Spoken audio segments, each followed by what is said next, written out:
Breaking this afternoon, a lawsuit settled. Bob Dean, owner of 7 nursing homes that evacuated to a warehouse in Tangipahoa Parish during Hurricane Ida, will have to pay up millions upon millions of dollars out of his own insurance. WDSU reporter Cassie Sherm is live in Jefferson Parish. Now, Cassie, just how much could he be giving each resident now?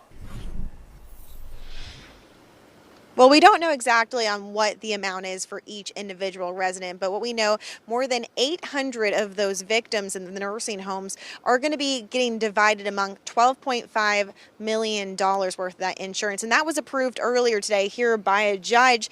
Now what's left is it's going to be divided after attorney fees and other fees are taken out of it.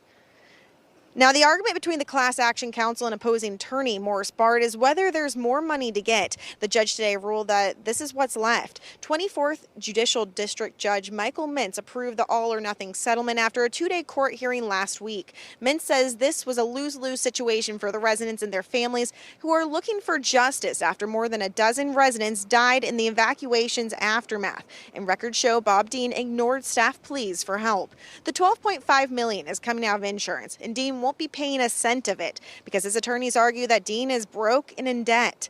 Morris Bard attorneys for some of the victims say they don't believe that's the case. The fact that Dean is not filed for bankruptcy and they haven't seen his full financials. But the Class Action Council for the residents say this is the best deal they can get.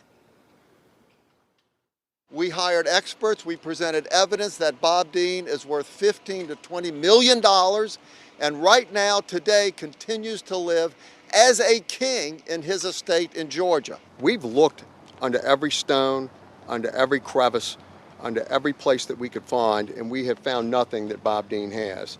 The bank records, I would have less confidence certainly in any record that came from Bob Dean than I have from our independent forensic evaluation of this.